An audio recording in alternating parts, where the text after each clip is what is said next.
پیارے دوستو، آج کی اس ویڈیو میں ہم آپ کو بتائیں گے کہ حضرت امام حسین علیہ السلام نے جس شیر کو پالا تھا وہ شیر ابو الحارث کہاں سے آیا تھا۔ بچپن کا آزاد کیا ہوا وہ شیر کس طرح 10 محرم کربلا میں امام حسین علیہ السلام کی شہادت کے بعد پہنچا اور اس کے بعد فوجی یزید کے ساتھ اس نے کیا کیا۔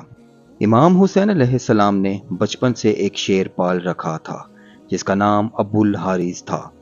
دوستو، عربی میں حارث شیر کو کہا جاتا ہے۔ یہ شیر امام حسین علیہ السلام کے پاس کہاں سے آیا تھا، آج کی اس ویڈیو میں ہم آپ کو تفصیل سے بتائیں گے۔ ایک دفعہ مولا علی علیہ السلام خطبہ دے رہے تھے۔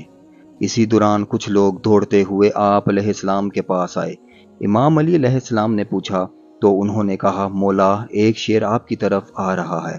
مولا علی علیہ السلام نے فرمایا کہ بیٹھ جاؤ، شیر کسی کو کچھ نہیں کہے گا۔ دوستو، یہ بات ابھی ختم نہیں ہوئی تھی کہ ایک بہت بڑے شیر نے امام علی علیہ السلام کے قدموں پہ سر رکھ کے سلامی دی۔ دوستو، اس کے بعد شیر نے ایک چند دن کا بچہ مولا علی علیہ السلام کی خدمت میں پیش کیا۔ شیر نے اپنی زبان میں مولا علی علیہ السلام سے کہا، مولا، میں اس بچے کا باپ نہیں، میں اس کی ماں ہوں۔ اس بچے کا باپ مر چکا ہے۔ اس شیرنی نے مولا علی علیہ السلام سے کہا، مولا، میں چاہتی ہوں یہ پل کے جوان بھی ہو جائے اور محفوظ بھی رہے۔ مولا علی علیہ السلام نے فرمایا، مطمئن ہو کر چلی جاؤ، یہ علی کا وعدہ ہے، اسے یتیمی کا احساس نہیں ہوگا۔ میں یہ بچہ اسے دوں گا جو یتیموں کی پرورش کر سکتا ہو۔ اس شیرنی نے کہا، مولا، وہ کون ہے جو حیوانوں کو بھی یتیمی کا احساس نہیں ہونے دیتا؟ مولا علی علیہ السلام نے فرمایا، میرا ایک بیٹا ہے جس کا نام حسین ہے، یتیموں کی پرورش اس سے زیادہ کرنا کوئی نہیں جانتا۔ مولا علی علیہ السلام نے فرمایا، اے حسین، یہ شیر کے بچے کو تم لے جاؤ۔ امام حسین علیہ السلام نے اس چند دن کے بچے کو اٹھایا اور اس کے سر پر شفقت سے ہاتھ پھیرا اور فرمایا، آج سے اس کا نام ابو الحارث ہے۔ ابو الحارث کی بچپن سے ہی امام حسین علیہ السلام سے دوستی ہو گئی۔ وہ ہر جگہ پر امام حسین علیہ السلام کے ساتھ رہتا تھا۔ اس شیر کو امام حسین علیہ السلام سے انتہائی محبت اور عقیدت تھی۔ دوستو، جب یہ شیر بڑا ہو گیا تو کچھ لوگ مولا علی علیہ السلام کے پاس آئے اور کہنے لگے، یا علی، اب یہ شیر بڑا ہو گیا ہے، ہمیں اس سے خوف آتا ہے کہ کہیں یہ ہمیں نقصان نہ پہنچا دے۔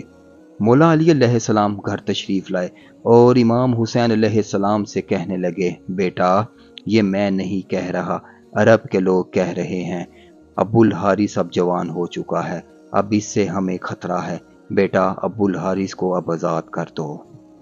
دوستو، یہ بس سننا تھا۔ امام حسین علیہ السلام کی آنکھوں سے آنسو بہنا شروع ہو گئے۔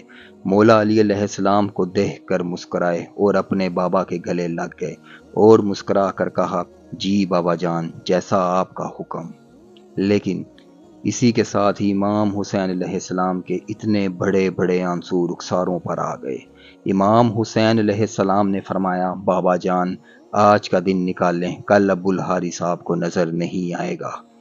امام علی علیہ السلام نے فرمایا، بیٹا حسین، آپ آج کا دن کیا کرو گے؟ امام حسین علیہ السلام روئے اور فرمایا، بابا جان، دیکھیں باہر شام ہو گئی ہے اور یہ وقت کسی کو گھر سے باہر نکالنے کا نہیں۔ مولا علی علیہ السلام نے امام حسین علیہ السلام کو سینے سے لگایا۔ جب مولا تہجد کے وقت شیر کو خوراک ڈالنے کے لیے گئے تو ابو الحارث نے کہا کہ مولا، آج اتنی جلدی احسان؟ مولا نے ساری بات ابو الحارث کو بتائی۔ ابو الحارث نے کہا، ٹھیک ہے مولا، میں جاتا ہوں، لیکن ایک شرط ہے کہ ایک دفعہ ملاقات ضرور ہو۔ دوستو، روایت کے اندر ہے کہ امام حسین علیہ السلام نے فرمایا کہ تاریخ یاد رکھنا، 10 محرم 61 ہجری، میدان کربلا کے ٹیلے کے پاس سے تمہیں ایک آواز آئے گی، بس اس آواز پر چلے آنا، مجھ سے ملاقات ہو جائے گی۔ ابو الحارث نے کہا، مولا، آواز کون دے گا؟ کہ آپ نے فرمایا، نہیں ابو الحارث۔ ابو الحارث نے کہا، آپ کے بھائی عباس؟ آپ نے فرمایا، نہیں۔ تو پھر آپ علیہ السلام رونا شروع ہو گئے اور فرمایا کہ میری 4 سال کی بیٹی سکینہ تمہیں آواز دے گی یا پھر ہماری اماں فضا آواز دیں گی۔ دوستو آج بھی کربلا میں وہ مقام موجود ہے جہاں کھڑے ہو کر بی بی فیضا نے شیر ابو الحارث کو آواز دی تھی۔ دوستو امام حسین علیہ السلام نے جب ابو الحارث کو آزاد کیا تو انہوں نے فرمایا، اے ابو الحارث تم ملک کے عراق چلے جاؤ، وہاں پر نینوا کا ایک جنگل ہے، اس جنگل کا بادشاہ شیر مر چکا ہے، تم وہاں چلے جاؤ اور وہاں جا کر بادشاہی کرو۔ دوستو یوں امام حسین علیہ السلام کا حکم مان کر ابو الحارث مدینہ سے چلا گیا۔ دوستو وہ عاشور کی شام تھی جب امام حسین علیہ السلام شہید ہوئے، تو امام حسین علیہ السلام کی شہادت کے بعد عمر ابن سعد ملعون کا حکم تھا کہ امام حسین علیہ السلام کی لاش پر گھوڑے درا دیے جائیں اور لاش مبارک کو پمال کر دیا جائے۔ یہ آواز سن کر اہل حرم میں قیامت برپا ہو گئی۔ جیسے ہی یہ اعلان ہوا تو بی بی فیضا حضرت بی بی زینب سلام اللہ علیہ کے پاس آئیں اور کہنے لگی، اے میری پاک سیدہ، رسول خدا صلی اللہ علیہ وآلہ وسلم کے ایک صحابی تھے جو سمندر میں سفر کر رہے تھے تو ان کی کشتی ٹوٹ گئی۔ وہ کشتی کے ایک تختے کا سہارا لے کر ایک جزیرے پر پہنچے۔ اس ویران جزیرے میں ایک شیر کو دیکھا تو وہ شخص اس شیر کو کہنے لگا، مجھے اذیت مت دینا، میں رسول اللہ صلی اللہ علیہ وآلہ وسلم کا غلام ہوں۔ تو اس شیر نے جیسے ہی اس صحابی کی بات سنی تو وہ اسے مارنے کی بجائے اسے صحیح راستے پر لے گیا۔ بی بی فیضا نے فرمایا، اے میری پاک سیدہ، اس علاقے میں ایک شیر رہتا ہے، آپ مجھے اجازت دیں میں اس شیر کے پاس جا کر اسے بلاتی ہوں اور ظالموں کے ارادے سے اسے آگاہ کرتی ہوں۔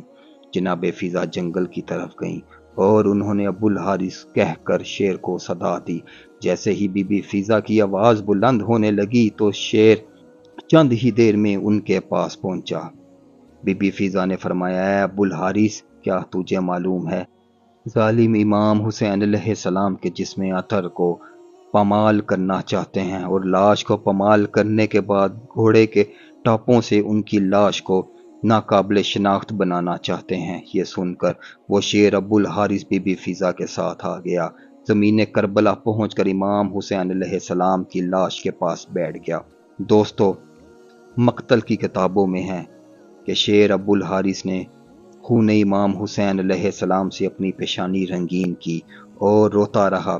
جب کوفی لوگ گھوڑوں پر سوار ہو کر امام حسین علیہ السلام کی لاش کو پامال کرنے آئے تو دیکھا ایک شیر موجود ہے۔